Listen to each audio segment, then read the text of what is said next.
네, 자, 시장의 이슈 통해서 투자 아이디어를 좀 더 잡아보도록 하겠습니다. LNS 홀딩스의 김선영 대표 자리하셨습니다. 안녕하세요. 네, 반갑습니다. 네, 반갑습니다. 자, 원래 월요일은 또 장기 투자자분들을 위한 날인데 오늘은 또 투자자분들을 위해서 아주 또 중요한 내용을 가지고 오셨다고 들었고 그 내용을 좀 들어가기 전에 기존에 가지고 계신 종목들 리뷰 한번 해보고 전략을 좀 새롭게 짜보고 갈까요? 네, 월요일은 장기 투자자분들을 위한 날이기 때문에 일단 장기 투자자분들은 제가 길게 좀 종목을 드리잖아요. 그래서 그거를 제가 월요일마다 이제 중간중간 체크를 해드리면서 신규가 있으면 신규 말씀드리고 이제 기존 거 있으면 기존 거 제가 리뷰를 한번 해보는 시간 가질게요. 일단 오늘 첫 번째 종목 제가 ICD로 일부러 뽑았습니다. 왜냐하면은 지난 주까지 일단 수익이 초반에는 만들어졌었는데 주말로 가면서 좀 밀렸었죠. 그리고 지난주 금요일에 좀 시장이 안 좋아서 좀 밀렸었는데 아마 걱정하시는 분들이 많으실 것 같아서 제가 준비했고요. 지난주 금요일 기준으로 ICD는 마이너스 9.17% 손실 중입니다. 근데 오늘 1.66%, 68% 오르고 있고요. 21선에서 터치하고 있는 거기 때문에 사실 지금 기술적인 부분 그리고 기업 내용 전혀 문제 없기 때문에 오히려 ICD는 없으신 분들은 조금 지금 신규 매수 차원에서 접근하셔도 큰 문제가 없을 것 같다라는 말씀드리고요. 두 번째 코텍스 레버리지입니다. 지난주 조금 쉬었는데 오늘 2.77% 올라가면서 좋은 모습 보이고 있죠. 네. 지속 홀딩 쭉 이어가시고 요건 13,000원 내려오면은 잠깐 매수하시면 되는데 지난주 금요일 날 혹시 하신 분 계신지 모르겠습니다. 그리고 그다음 코덱스 코스닥 150 레버리지 이거는 계속 이제 신고가 올라가면서 만들어지고 있는 종목이고요. 이건 접근 불가 그대로 홀딩하시라는 의견 드리고요. 그리고 삼성전자 요거 제가 아마 오늘 후반부에 말씀드릴 내용이랑 연결될 텐데 삼성전자 가지고 계신 분들 그대로 홀딩하시고 신금에서 접근하실 분들은 제 오늘 의견 들으시고 한번 생각해 보시고 접근하시면 될 것 같고요. SK하이닉스 똑같이 마찬가지입니다. 아직까지 매수 접근은 아닌데 요 뒤에 제 의견 들어보시고 하시면 될 것 같고요. 그리고 마지막으로 DB하이텍 같은 경우는 지난주 좀 쉬었습니다. 근데 여전히 21선에서 기술적으로 살아있는 부분이고 우상향 패턴 그리고 2분기 실적 발표까지 그대로 홀딩하자라는 전략 그대로 이어가겠습니다. 네, 자 그러면 신규 매수할 수 있는 종목은 ICD 그리고 삼성전자, SK하이닉스 이 정도가 되겠네요. 네, DB하이텍은 보유를 계속해 보시고 네, 맞습니다. 알겠습니다. 기존에 보유하고 있는 종목들에 대해서 전략을 다시 한번 리뷰를 한번 해봤고요. 자 그럼 본론으로 좀 들어가 보도록 하겠습니다. 항상 내용을 준비해 오실 때 가제를 좀 가지고 오셨는데 오늘의 가제는 뭡니까? 네, 좀 네. 네, 극단적으로 좀 표현을 해봤는데요. 네. 강달러의 시대가 무너진다, 강달러의 시대가 무너지고 있다라는 표현을 한번 해봤습니다. 물론 무너지는 건 아닌데 지금 뭔가 지금까지의 어떤 강달러 시대 흐름에 큰 변화가 올 수 있을 것 같다라는 제목을 한번 준비를 해봤습니다. 네, 그렇군요. 오늘의 가제는 달러에 대한 얘기를 가지고 오신 것 같습니다. 강달러의 시대가 저물고 있다라는 주제를 가지고 오셨는데요. 자세하게 좀 이야기를 들어가 볼까요? 네, 일단 환율 얘기가 되게 어렵습니다. 저도 이제 대학 다닐 때 처음 공부할 때 좀 어려워서 좀 어렵다기보다는 헷갈리죠. 그래서 제가 오늘 어떻게 할까 좀 고민을 많이 하다가 개념 설명하려면 시간이 너무 많이 소요되고 집중도가 좀 풀릴 수 있기 때문에 오늘은 주린이 분들도 굉장히 이해하기 쉬우시게 제가 밥을 만들어서 차려서 여러분들 입에 넣어드릴 테니까 그대로 한번 이 얘기를 해보시면 될 것 같습니다. 네. 먼저 제가 준비한 차트를 한번 보실게요. 천천히 한번 해보겠습니다. 본 차트는 2008년도와 2020년도의 거래소 차트인데요. 보시는 대로 제가 까만색 표시한 건 2008년도 금융위기 때 우리나라 코스피가 크게 급락을 한 부분이라고 네. 보시면 될 것 같고요. 그리고 2017년도는 아시겠지만 이제 1차 파동으로 우리나라 지수가 크게 한번 올랐었던 지난 2,600포인트를 기록했었던 그 차트인데 빨간색 네, 박스 맞습니다. 안이 그때군요. 네, 맞습니다. 빨간색 박스는 제가 오른 거 그리고 까만 건 제가 이제 하락한 걸 표시해봤는데 네. 이 시기 당시에 그대로 한번 환율 차트를 한번 보겠습니다. 보시면은 2008년도 때 환율이 엄청나게 올라간 모습 볼 수 있을 것 같고요. 예. 그리고 2017년 똑같은 자리에 보시면은 거의 1,200원부터 1,100원, 1,050원 근처까지 급락한 걸 보실 수 있을 것 같습니다. 그럼 저기서 중간에서 확인 한번 가볼게요. 원달러 환율은 우리나라 지수가 급락할 때는 급등을 하고 그리고 지수는 급등을 할 때 급락하고 딱 이거만 일단 여러분들 이해하시면 될 것 같습니다. 네. 원달러 환율이 급등하면 우리나라 지수가 빠지는 거고 그리고 이제 급락하게 되면 우리나라 지수가 올라간다라는 부분 요거 딱 한번 체크해서 넘어가 보고요. 네. 지금부터 볼 거는 2017년부터 지금까지 거래소 차트 그리고 원달러 환율 차트를 제가 같이 한번 합쳐서 여러분들께 보여드리겠습니다. 보시면은 2017년도 지수 올라가죠. 당연히 밑에 보시면 환율이 떨어지고요. 보시면 2018년도 갑자기 지수가 크게 꺾이는 시점이 발생하는데 이때가 2018년도 3월 23일 날 미국이 수입산 철강, 알루미늄 관세를 넣으면서 사실상 이제 그 미중 무역 협상에 대한 실제가 시작되는 게 2018년도 3월 달이라 보시면 될 것 같아요. 그렇군요. 네, 그리고 그 이후에 쭉쭉쭉 이제 차트 보시면 아시겠지만 어쨌든 이렇게 중간에 급락한 시기, 급등한 시기가 여러 번 있었습니다. 그리고 그 이후에 3월 23일 이후에 지수가 보시는 대로 이제 크게 하락을 했고 원달러 환율은 사실 계속 올라가는 부분이 만들어졌죠. 즉 네. 강달러 시대가 2018년부터 시작되었다라는 부분 보시면 될 것 같습니다. 그리고 네. 중간에 지수가 한번 크게 급락한 시기가 있는데 이때도 환율은 또 급등하죠. 이게 2018년도 7월 6일 미국과 중국이 서로 340억 달러의 어떤 그 수입 관세를 25% 때린 이슈가 이때 발생했다 보시면 될 것 같습니다. 네, 그리고 이제 마지막 박스 안으로 넘어가 봐야 될 텐데 이 마지막 박스 안이 코로나 사태 때를 좀 네, 보여주는 맞습니다. 모습이죠. 맞습니다. 네. 일단 3월달 급락하면서 사실 이제 지수, 네. 크게 이제 원 달러 환율 급등을 하죠. 그래서 여기서 다시 한번 체크를 한번 해보겠습니다. 지수가 급등을 하면 원 달러가 급락하고 지수가 급락을 하면 원 달러가 급등합니다. 네. 자, 이거 기억하시고요. 자, 여기서 한 단계 더 나가 보겠습니다. 이 시기에 그럼 과연 외국인들이 어떻게 했을지 한번 우리가 환율과 외국인들의 보유 차트를 같이 한번 놓고 제가 보여드릴게요. 외국인들 계속 매도했었잖아요. 네, 맞습니다. 2018년도 3월 23일 날 미국이 이제 본격적인 미중 협상을 시작을 하면서 강달러 시대로 들어가고 그때부터 외국인들 보시면 우리나라의 어떤 그 보유 금액을 점점 줄입니다. 19년도에 네. 살짝 올렸는데 이때는 뭐 MSCI 이머징 리밸런싱 하면서 잠깐 올라간 거고요. 그 이후엔 거의 하락 추세다라고 보시면 될 것 같아요. 자, 어쨌든 원 달러가 강세로 가니까 즉 달러가 강세로 가니까 외국인들이 우리나라에 투자할 가치 자체를 느끼지 못하는 거죠. 그래서 이제 우리나라에서 외국인들이 자금을 이탈해서 외국 쪽으로 이전시키게 되는 거고요.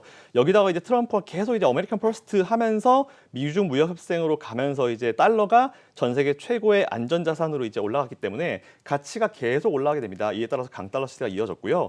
달러 가치가 상승하면은 투자자 관점에서는 당연히 환차손이 발생하겠죠. 그래서 우리나라보다는 미국 쪽의 매력이 훨씬 더 올라갔다. 그래서 지금까지 외국인 자금들이 이탈을 했다라고 보시면 될 것 같습니다. 네, 그렇습니다. 이렇게 좀 미국이 훨씬 더 매력적이다 보니까 외국인들 자금이 계속 그쪽으로 쏠리고 달러 강세 현상이 좀 지속된 것인데 최근 흐름을 보면 좀 이와는 좀 반대 현상이 나타나고 있는 것 같아요. 외국인의 매도 금액도 좀 줄어들었고 매수로 돌아서게 되고 오늘도 또 매수가 좀 들어오고 있거든요. 외국인 언제쯤 본격적으로 우리나라에 좀 귀환이 될까요? 네, 결론부터 말씀드리면 이미 시작됐다라고 말씀드릴 그래요? 수 있을 네. 것 같습니다. 일단 우리가 먼저 준비를 해야겠죠. 뭐 근데 이 사이에 보시면 뭐 기관이나 다른 쪽에서는 아직 외국인들이 들어올 요인이 없다 얘기하지만 뭐 알겠습니다. 지난 3월 달에 뭐 1100포인트, 900포인트 간다고 했었던 그들이니까 뭐 우리는 뭐 그건 무시하면 될 것 같고요. 예. 제 의견 말씀드릴게요. 일단 지금 외국인들이 이제부터 들어올 거다라고 말씀드리는 강력한 이유 중에 하나가 네. 그동안 강달러가 계속 진행돼 왔었죠. 그리고 도대체 이 흐름이 깨질 이유 자체가 사실은 없었습니다. 계속 트럼프가 이제 아메리칸 퍼스트 하면서 이제 계속 그렇게 만들어 왔기 때문에 그럴 이유가 없었고요. 하지만 이번에 코로나19 사태로 인해서 뭔가 큰 전체 패턴의 변화가 있었다라는 부분 좀 체크하시면 될 것 같아요. 네. 요즘에 여러분들 이런 얘기 한번 들어보셨죠?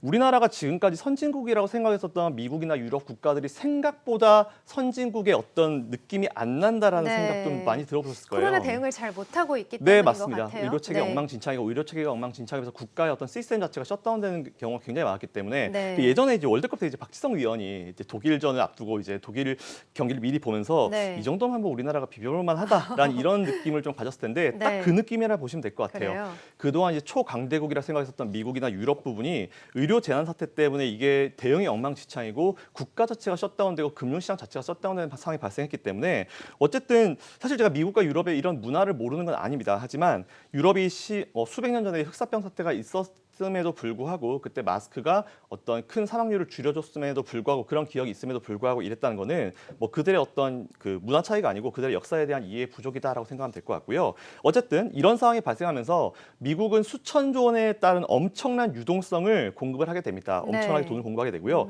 이 말은 우리가 경제학 기본적인 개념으로 가서 네. 수요와 공급 원리로 생각해 보시면 될 것 같아요. 달러가 없을 때는 가치가 올라가지만 달러가 많아지게 되면 가치가 떨어지는 거는 그쵸. 이 경제의 기본 시스템이거든요. 지금 어마어마하게 많아진 거죠. 네, 그러니까. 엄청나게 많았습니다. 네. 뭐 다이아몬드가 당연히 이제 돌보다 물값보다 이제 비싸다라는 게 어떤 개념인지 좀 생각해 보시면 될 것 같고요. 아마 시중에 달러가 미친 듯이 풀렸고 앞으로도 풀릴 거고 이번 주에 또 푼다고 하죠. 그래서 그 네. 부분 체크하시면 될 것 같고요. 그러니 달러 가치가 버티는 데는 한계가 있을 겁니다. 물론 네. 달러를 찍어내는 미국 입장에서 컨트롤 언제든지 할 수 있지만 지금 상황에서는 버티는 게 좀 한계가 있을 거다라고 보고 있고요. 단기적으로라도. 이거는 각국의 달러 환율 차트에서 이게 사실 지금 증명이 되고 있는데 화면을 한번 보시면서 제가 설명드리겠습니다. 네. 자, 이거는 우리나라와 이제 미국 달러 간의 환율 차트인데요. 보시면은 최근에 1월 달 이제 후반부에 조금 급등하고 3월 달에 좀 올라가고 나서 최근에 좀 이제 하락 추세로 좀 전환하는 부분이 좀 보실 수 있을 것 같고 1,200원 라인에서 계속 이제 뭔가 등락이 오르락내리락 하는 부분 보실 수 있을 것 같고요.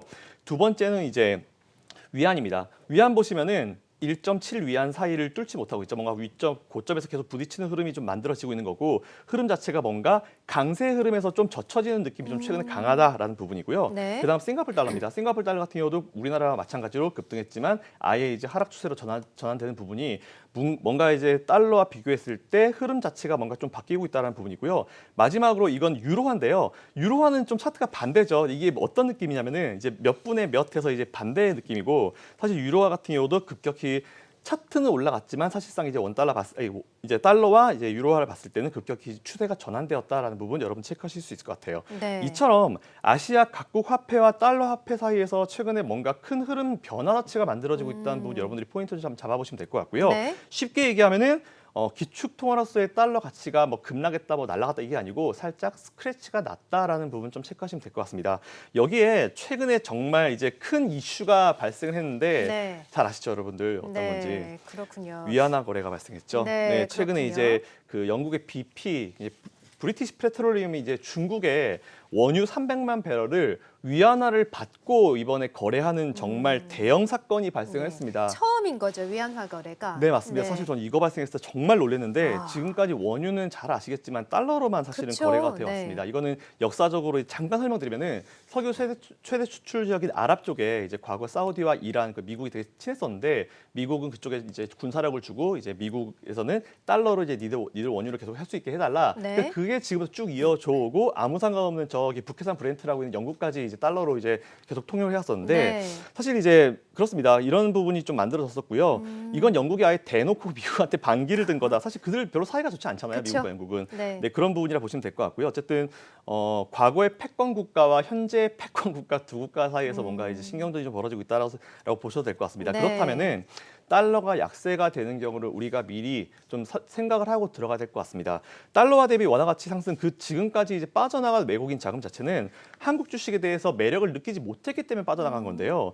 이제 어쨌든 이제 지금까지 이제부터는 주식 수익과 환차익까지 같이 얻을 수 있는 그런 상황이 발생할 거다라고 좀 여러분들께 미리 말씀드리고 싶어요. 그렇군요. 그래서 자연스럽게 이제 달러 매도하고 원화를 매수하는 포지션을 만들어질 것이다라는 부분 좀 체크해드리고 그럼 당연히 이제 원화가 강세로 갈 겁니다. 네. 그러면 본격적으로 외인들이 한국 시장에 집중적으로 매수하기 시작할 거고 이 흐름이 이미 지난주부터 나오기 시작했다라는 부분 포인트 잡으시면 될 것 같습니다. 네. 자, 그러면 지금까지 얘기를 좀 정리를 해보자면 워낙 많이 좀 달러가 풀렸기 때문에 달러 매력도가 좀 하락했고 여기다가 원유도 사상 처음으로 위안화가 거래가 되면서 달러 매력도가 약간 스크래치가 났기 때문에 오히려 이런 상황으로 봤을 때 한국 주식 신흥국 시장의 매력도가 높아지니까 외국인 자금은 더욱더 들어올 수 있다라고 말씀해 주시는 거잖아요.